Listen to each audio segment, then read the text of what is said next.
খুব মানে বেলেগ এটা ভুৱা এটা অডিঅ'ৰ বেচিছত মোক খুব গালি পাৰি আছে।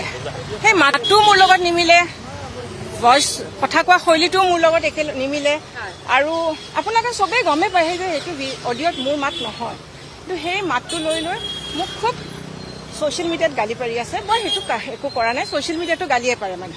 কিন্তু পৰহি মই দেখিছোঁ যে আপোনালোকৰ চেনেলবিলাকৰ মাধ্যমৰ মাজেৰেও এজন মানুহে পাৰ্থ গোস্বামী, হয়, তেওঁ মানে একদম মোক জীৱনৰ মানে থ্ৰেট দিছে কি মোক আহিলে কাটি পেলাব লাগে, কাৰণ মই হাঁহিছিলোঁ হেনো।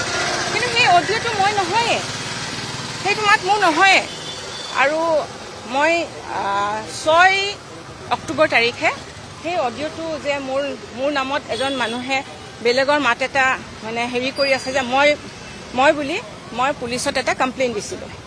9 তাৰিখে তেওঁলোকে মোক এখন ৰিচিপ্ট দিছিলে, মই CIDত কমপ্লেইন দিছিলোঁ, তেওঁলোকে সেইটো কমপ্লেইন ফৰৱাৰ্ড কৰিছিল পাণবজাৰ পুলিচত। কিন্তু মই সেইটোতে আচৰিত খাইছোঁ যে এটা ভুৱা এটা ফেক ভিডিঅ'ৰ ওপৰত মোক ইমান লাইফ থ্ৰেটেন কৰিছে। কোনোবাই কৈছে মোক এচিড ঢালি দিব, কোনোবাই কৈছে মোক পেট্ৰল ঢালি পুৰি দিব। মানে মই অকণমান মানুহৰ বিবেকক মানে সুধিবলৈ দিছোঁ যে ঠিক আছে, হয়, এইটো এটা কিবা এটা হৈছে, কিন্তু আমি আইনী যুঁজ এখন যুঁজি আছোঁ। যদি তেনেকুৱাই জাষ্টিচ হয় তেতিয়াহ'লেতো আমাক কোৰ্ট নালাগে, হয় জানো? চ' মই এইটোৱে মই আপোনালোকলৈ মানে আহ্বান জনাইছোঁ যে কিবা এটা কথা কোৱাৰ আগতে এটলিষ্ট অথেণ্টিক হয় নে নহয় এইটো জানি ল'ব। মই বুজিছোঁ চব আৱেগিক হয়, মই ভগৱানক এয়া ঈশ্বৰক প্ৰাৰ্থনা কৰিছোঁ যে যদি হয় সেইটোও আমি ল'ম, যদি নহয় সেইটোও আমি ভগৱানৰ আশীৰ্বাদ বুলিয়ে একচেপ্ট কৰি আমি নেক্সট যিটো ষ্টেপ ল'ব লাগে সেইটো ল'ম।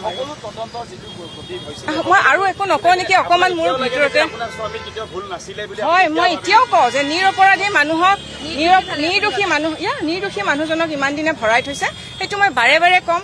যি জেগাত হৈছে এই ঘটনাটো ছিংগাপুৰত, তাতে কৈয়ে দিছে যে হয় এইটো মানে this is a case of there is no' foul play, it's a case of accidental death.